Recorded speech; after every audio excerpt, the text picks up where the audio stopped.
5 days, the food pyramid flipped, the science reviewed, the lion diet challenged, the organ meat secret uncovered, and now, day 5, Columbia University said carnivore is dangerous. MIT said we are spreading misinformation. Johns Hopkins said we are obsessed with protein at the expense of health. I have read every article, every study they cited, every criticism, and today, on behalf of this entire community, we answer all of it, fairly, directly, and with evidence. Before we get into the specific criticisms, I want to give you something that will last longer than any single video, a framework for evaluating arguments against carnivore. Because here is the truth, critics will keep publishing. The question is whether you know how to read what they are actually saying. Watch for these patterns. First, appeal to authority, citing credentials instead of mechanistic evidence. Second, the category error, scoring carnivore on a rubric built for plant-based eating, like the Healthy Eating Index. Third, overgeneralization, taking population data from standard American diet eaters and applying it to self-selected carnivore practitioners. And fourth, absence of evidence presented as disproof. When they say there is no long-term safety data for carnivore, remember that there is also no randomized controlled trial proving it is harmful. The absence of evidence cuts both ways. Now let us get into the actual arguments.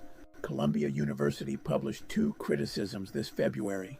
First, the carnivore diet conflicts with decades of research supporting fiber for gut health, heart health, and cholesterol regulation. And they are not entirely wrong about fiber. They are wrong about where fiber has to come from. The research on fiber benefits does not specify that it must come from plant sources. Connective tissue, collagen, glycine, animal-sourced structural compounds provide gut support through entirely different and equally documented pathways. Second criticism, eliminating an entire food group is unsustainable and nutritionally incomplete. The word incomplete deserves scrutiny. A standard carnivore diet is incomplete if you only eat muscle meat. I said that myself on day 4, but a nose-to-tail carnivore eating liver, heart, kidney, and bone marrow covers virtually every nutrient gap their dietitian flagged. The criticism is accurate against a partial version of the diet. It does not hold against the complete version. MIT Technology Review accused carnivore influencers of spreading misinformation, specifically about anti-nutrients in plants, lectins, oxalates, and their framing was that calling these compounds harmful is pseudoscience. Here is the accurate picture. Lectins and oxalates are real, well-documented chemical compounds in plant foods. Their capacity to cause harm is dose-dependent, preparation-dependent, and highly individual. Calling this misinformation is itself an overstatement. It is contested science. There is a meaningful difference.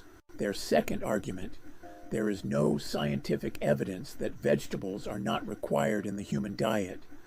And I will actually grant them this framing, with one critical caveat. The 2026 scoping review I covered in day 2 analyzed 9 human studies of people eating no plant foods. Multiple studies reported improved weight, satiety, and reduced inflammation markers. The evidence for carnivore is emerging. The claim that it is impossible to be healthy without vegetables cannot be sustained against that data.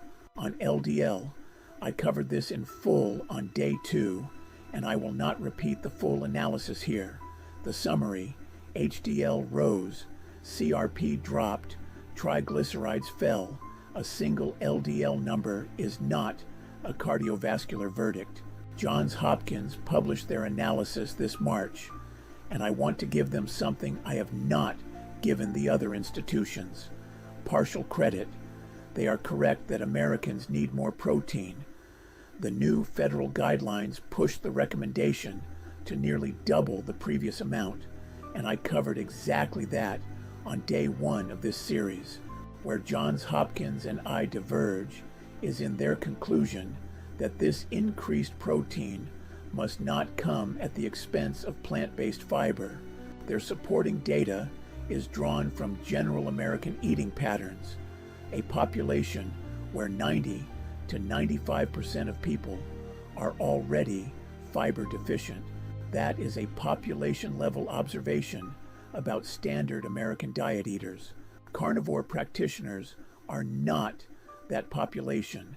We are a self-selected group who have already eliminated ultra-processed foods, prioritized protein quality, and actively manage our nutritional intake. Applying general population deficit data to this community is a textbook overgeneralization. It is the third fallacy I named in segment 2, and here it is in practice. 5 days. Here is what they proved together. Day 1, the cultural tide has turned. The food pyramid was inverted by federal guidelines, and protein is now officially prioritized. Day 2, the science exists. 9 peer-reviewed studies confirmed weight loss, satiety improvements, and reduced inflammation markers. Day 3, the most extreme version of this diet, beef, salt, water only, produced measurable clarity, physical adaptation, and a completed 7-day challenge. Day 4, the deficiency argument collapses entirely when you eat the whole animal. Organ meats cover every nutritional gap the critics use as their best evidence. And Day 5, every major institutional criticism published in 2026 has a direct, evidence-based answer, and we have just walked through all of them. The critics are not stupid. They are applying the wrong framework to the right question. We are the community that is living the right answer, and we have the receipts. I will see you on the next one, Carnivore family.